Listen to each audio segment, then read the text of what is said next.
லைஃப்ல வந்து நம்ம கிட்டலாம் என்ன பண்பு இருக்கோ இல்லையோ, கிராட்டிடியூட் அப்படிங்கிறது வந்து எல்லாருக்குமே இருக்கணும் அப்படின்னு நினைக்கிறேன். நன்றி உணர்வு. இந்த இடத்துல இந்த மேடையில நான் நிக்கிறதுக்கு காரணம் நான் மட்டும் கிடையாது.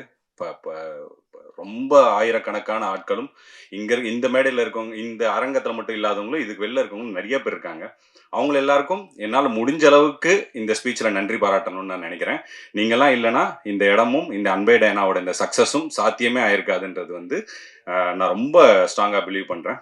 முதல்ல வந்து பிரஸ் அண்ட் மீடியா. ஏன்னா வந்து இந்த அரங்கம் வந்து நெறைய விதமான பிரஸ் ஆட்கள வந்து இங்க உட்கார்ந்து படம் பார்ப்பீங்க.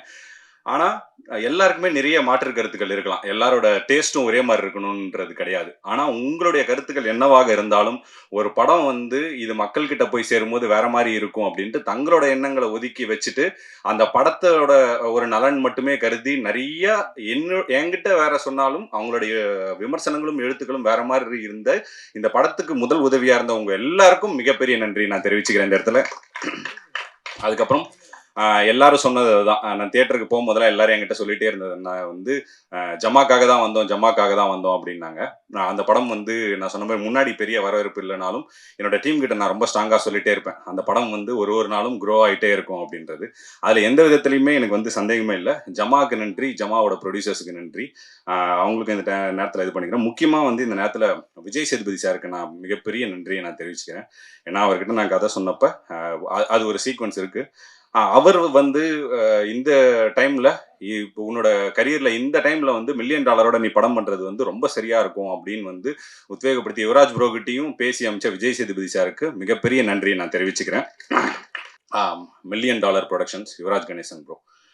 இந்த கதையை வந்து அவர் சொன்ன மாதிரி ஆரம்ப புள்ளியில இருந்து நான் எல்லாருக்குமே இந்த நம்ம சினிமால ஜெயிக்கணும் அப்படின்னா லைஃப்ல ஜெயிக்கிற எல்லாருக்குமே கனா படத்துல ஒரு டைலாக் மாதிரி பிடிவாதம் பிடிக்க தெரியணும் அப்படின்னு நினைக்கிறேன். ஒரு விஷயத்த நம்ம நினைக்கிறோம்னா அந்த நினைப்பு மேல மிகப்பெரிய பிடிவாதம் நமக்குலாம் இருக்கணும். அப்படி வந்து பல விஷயங்கள் ஆப்ஷன்ஸ் இருந்துமே நான் பிடிவாதமா இந்த படத்துக்கு நான் தான் பண்ணுவேன் அப்படின்ற ஒரு பிடிவாதத்தோட தான் இருந்தேன்.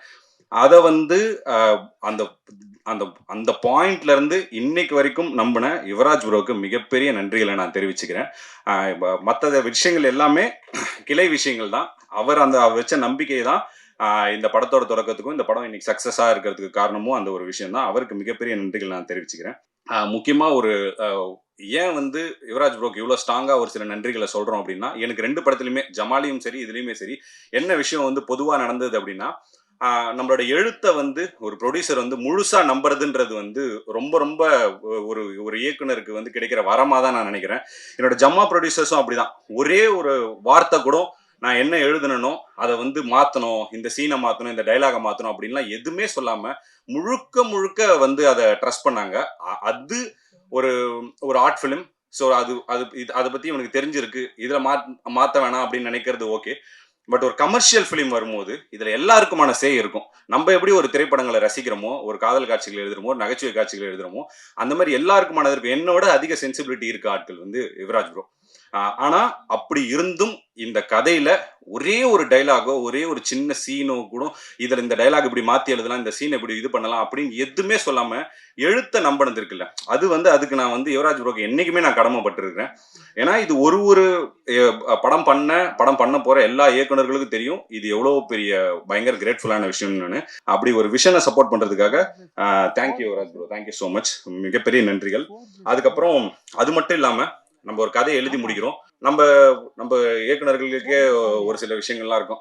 வந்து நம்ம ஒரு காஸ்டிங் சொல்லுவோம். ஏன்னா இவங்க வேற ஒரு ஆப்ஷன் சொல்றாங்கன்னு வச்சுக்கோங்களேன், நமக்கு எப்படி இருக்குன்னா, இல்ல நான் அவரை யோசிச்சு தான் எழுதினேன், அவர் இல்லாம இந்த கேரக்டர் பண்ணவே முடியாது அப்படின்னு நம்ம ஒரு பயங்கர இதுல இருப்போம். அப்படி நம்ம இந்த கேரக்டருக்கு இவங்கெல்லாம் ரொம்ப ஸ்ட்ராங்கா இருப்பாங்க அப்படின்னு நம்ம சொன்னப்ப அந்த விஷன்லயுமே ஒரு சில வந்துலாம் இப்ப எனக்குன்னு ஒரு சில பட்ஜெட் தான் வந்து ஒதுக்க முடியும் இந்த அன்பே டயனா ஆஃப்டர் ஜமா. அப்படி இருந்தும் பட்ஜெட்டை மீறி போனா கூட ஒரு சில விஷயங்களை காஸ்டிங்லயுமே வந்து அதுல இன்வால்வ் ஆகாம நம்ம நீங்க என்ன உங்களோட லாஸ்ட் ஆப்ஷன் வந்து முடிவு நாங்க ஆப்ஷன் சொல்லலாம், ஆனா முடிவு வந்து உங்களோட தான் இருக்கணும் அப்படின்றதுலயுமே ரொம்ப ஸ்ட்ராங்கா இருந்த யுவராஜ் ப்ரோக்கு இந்த மிகப்பெரிய நன்றிகள் நான் தெரிவிச்சுக்கிறேன். ஏன்னா அவர் சொன்ன மாதிரி ஹீரோயின் ஆப்ஷன்ஸ் வரும்போது எக்கச்சக்கமான ஆப்ஷன்ஸ் வந்து நாங்க தேடணும், இது பண்ணோம். லாஸ்டா வந்து அவங்க ஆடிஷன் வந்து ரொம்ப நல்லா பண்ணியிருந்தாங்க. அப்ப சொன்னப்பையும் அப்படிதான் இருந்துச்சு.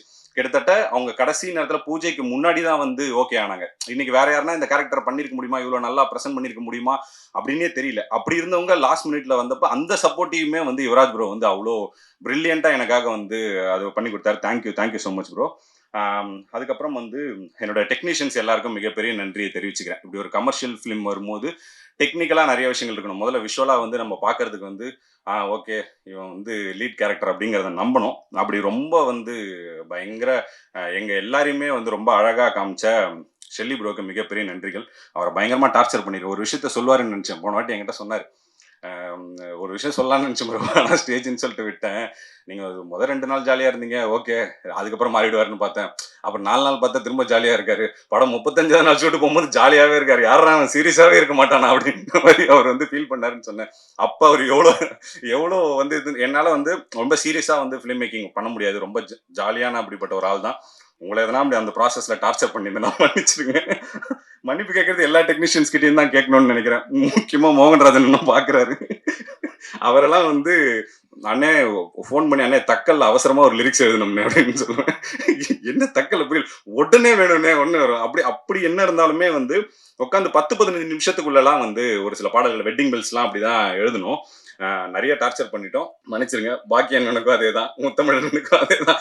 லிரிக்ஸா வரும்போது நிறைய விஷயங்கள் இருந்தது. ஏன்னா ஒரு சில விஷயங்களை நான் கொஞ்சம் கடைசி நேரத்தில் போனால் எனக்கு கொஞ்சம் படபடப்பாயிடும். அதனால நான் கொஞ்சம் முன்னாடியே ஒரு சில விஷயங்களை முடிச்சு வைக்கணும் அப்படின்னு நினைப்பேன். பட் லாஸ்ட் மினிட்ல ஒரு சில விஷயங்களை வந்து எனக்கே ரொம்ப படபடப்பாயிடும். அதில் என்ன பண்றோம், என்ன ரியாக்ட் பண்றோம் அப்படின்னே தெரியாது. அந்த நேரத்தில் இவங்கெல்லாம் ரொம்ப காமா இருந்தது. முடிச்சு கொடுத்ததுக்கு ரொம்ப நன்றி. பார்த்தா ஆகட்டும், பரத் ப்ரோ ஆகட்டும். பரத் ப்ரோவெல்லாம் என்னென்ன டார்ச்சர் பண்ண முடியுமோ எல்லா வகையான டார்ச்சருமே கொடுத்துருக்கோம். அது எல்லாமே பொறுத்ததுக்கு மிகப்பெரிய நன்றிகள் ஐயா. இந்த ஸ்கிரீன்ல நிறைய பேர் வரும், நிறைய முகங்கள் வரும். இந்த முகங்கள் இல்லாம இந்த படத்தை ஒரு வெற்றி படமாக்கணுன்றதுக்கு உழைச்ச எல்லாருக்குமே இந்த நேரத்தில் நான் பெரிய நன்றி கடன் பட்டிருக்கேன். எல்லாருக்குமே பெரிய நன்றி. ஏன்னா ஒரு லைட்மேனா இருக்கட்டும், ஒரு சின்ன டெக்னீஷியனா இருக்கட்டும், எல்லாருமே அவங்களுக்கு ஒரு இந்த படத்துல இருந்து டேக்அவேன்றது வந்து ஒரு ஜஸ்ட் லைக் தட் ஒரு சின்ன என் கார்டில் இருக்க பேரா இருக்கலாம், இல்லை ரோலிங் கார்டில் வர பேரா இருக்கலாம். ஆனால் இதெல்லாம் பொருட்படுத்தாம அவங்களோட 100% உழைப்பை கொடுத்து இந்த படத்தை வந்து திரைக்கு கொண்டு வந்து ஒரு வெற்றி படமா மாற்றணுன்றதுக்கான உழைச்ச எல்லாருக்குமே இந்த இடத்துல நன்றி கடன் பட்டிருக்கேன். ரொம்ப நன்றி. அண்ட் வந்து மெயின் எங்களோட டீம் எல்லாருக்குமே மிகப்பெரிய நன்றி. ஏன்னா அவங்க வந்து தொடர்ந்து டே நைட் பார்க்காம லாஸ்ட் டைம்ல வந்து எங்களுக்கூட ரிலீஸ் டைம் ப்ரெஷர்ல இருந்து எல்லாருமே தொடர்ந்து ஒர்க் பண்ணி கொடுத்துருக்கீங்க. எல்லாருக்குமே நன்றி. பார்த்தா ப்ரோவா இருக்கட்டும், ஷெல்லி ப்ரோவா இருக்கட்டும், சரத் பங்கரா இருக்கட்டும், சும்மா பரசங்கரா இருக்கட்டும். ஸோ எல்லாருமே வந்து இப்போ அவங்களோட ஒரு பெரிய எஃபர்ட்டை போட்டு இந்த லாஸ்ட் மினிட் ஆஃப் ஒர்க் ப்ரெஷர்ல இருந்து ஒர்க் பண்ணி கொடுத்துருக்காங்க. ஏன்னா வந்து நாட் ஈஸி ஜாப். இல்லை ஒரு டேட் அனௌன்ஸ் பண்ணிட்டோம், அந்த டேட்டுக்கு அந்த டைமிங் அந்த ஒர்க்கை கொடுக்கணுன்றதுக்காக தொடர்ந்து தூங்காம வீட்டுக்கு போகாம வேலை பண்ணி கொடுத்தா எங்கள் இசையமைப்பாளருக்கு வந்து மிகப்பெரிய நன்றி. ஏன்னா நான் வந்து ஒரு சின்ன ட்ரைலர் ரிலீஸாக இருக்கட்டும், ஒரு தலைவா அந்த இடம் எனக்கு கொஞ்சம் ஒர்க் ஆகலை தலைவா, இருங்க ஒரே நிமிஷம்னு சொல்லி 5 நிமிஷத்துல ஒரு ட்ரைலருக்கு ஒரு வேலையை பண்ணி கொடுத்த எங்களோட இசையமைப்பாளருக்கு வந்து பெரிய நன்றி கடன் பட்டிருக்கேன். ஏன்னா இப்போ நம்ம வந்து பொதுவாகவே ஒரு நம்ம வந்து ஒரு விஷயம் பிடிக்கலன்னு சொன்னால் ஒரு ஆர்கியூமெண்ட் கிரியேட் ஆகும். எங்கள் தலைவங்கிட்ட மட்டும் தான் சொன்னதுமே வந்து இங்கே வேற ஒன்று போட்டு கொடுக்குவா பார்க்குறீங்களா அப்படின்ற மாதிரி விஷயங்கள் கிரியேட் ஆகும். ரொம்ப நன்றி ப்ரோ. சீரியஸாகவே வந்து உங்களோட ஒர்க் பண்ணது வந்து பயங்கர ஹாப்பியாக இருக்குது.